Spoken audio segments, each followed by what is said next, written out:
सतगुरु देव भगवान के चरणों में वंदन है। इस वीडियो में हम लोग प्रार्थना का क्या स्वरूप है इस बारे में परम श्रद्धेय श्री ब्रह्मलीन स्वामी श्री शरणानंद जी महाराज के उद्गार सुनेंगे। प्रार्थना की नहीं जाती अपितु स्वतः होती है। प्रार्थना ही प्रार्थी का स्वरूप है। प्रार्थना प्रार्थी को लक्ष्य से अभिन्न करने में समर्थ है। प्रार्थना वास्तविकता का आदर करने से स्वतः जागृत होती है। मृत्यु के भय से भला कौन मानव भयभीत नहीं है। अभय होने की मांग मानव मात्र में स्वभाव से विद्यमान है। मृत्यु के भय से रहित करने में कोई परिस्थिति हेतु नहीं है। इस कारण सभी परिस्थितियों के आश्रय तथा प्रकाशक की ओर दृष्टि स्वतः जाती है। मानव कह बैठता है, कोई ऐसा होता जो मुझे अभय दान देता। अतः भयहारी में आस्था स्वतः होती है। आस्था की पूर्णता में ही श्रद्धा तथा विश्वास निहित है। श्रद्धा विश्वास पूर्वक भयहारी को स्वीकार कर अभय होने की तीव्र मांग ही वास्तविक प्रार्थना है। यह सभी को विदित है कि कामना पूर्ति कर्म सापेक्ष तथा निष्कामता विवेक सिद्ध है, किंतु कर्म सामग्री कर्ता को किसी विधान से मिली है। मिली हुई वस्तु को व्यक्तिगत मान लेना और दाता को स्वीकार न करना प्रमाद है। इस प्रमाद की निवृत्ति आए हुए दुख के प्रभाव से स्वतः होती है और फिर दुखी या दुखहारी हे दुखहारी पुकारने लगता है। फिर दुखी हे दुखहारी पुकारने लगता है। भला इस सत्य को कौन नहीं अपनाएगा।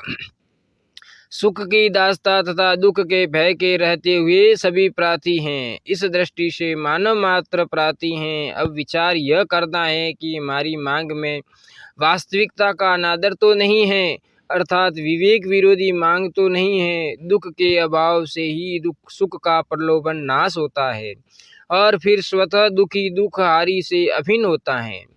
यह मंगलमय विधान है। दुख का मूल भूल है, अथवा यूँ कहो कि भूल मिटाने के लिए दुख के वेश में दुखहारी ही आते हैं और सुख के प्रलोभन को खाकर दुखी को अपनाकर योग बोध प्रेम से अभिन्न कर देते हैं।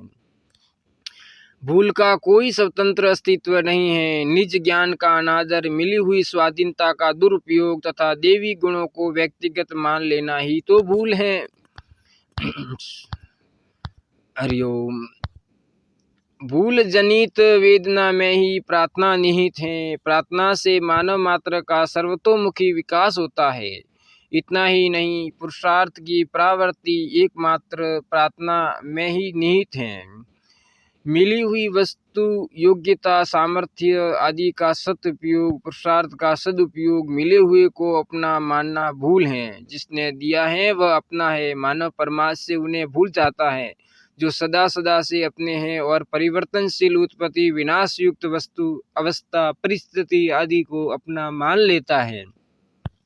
वे कितने अपने हैं कि सब कुछ देने पर भी भास नहीं होने देते कि मैं दाता हूँ। वे कितने उदार हैं कि उनको स्वीकार बिना किए भी वास्तविक मांग को पूरा करते हैं। उन्हीं के प्रकाश में चराचर जगत प्रार्थी हैं। प्रार्थी अपने मांग से अभिन्न हो जाता है। यह दाता की महिमा है। स्तुति और उपासना प्रार्थना में ही निहित है। प्रार्थना की पूर्ति में ही स्तुति उदय होती है। प्रार्थना स्वतः सर्वसमर्थ से संबंध जोड़ देती है। यही तो उपासना है। प्रार्थना उससे संबंध जोड़ देती है जिसे प्रार्थी नहीं जानता, अपितु जो प्रार्थी को जानता है। संदेह की वेदना होने पर जिज्ञासा के रूप में प्रार्थना ही अभियुक्त होती है। ज्यों ज्यों जिज्ञासा सबल तथा स्थायी होती जाती है, त्यों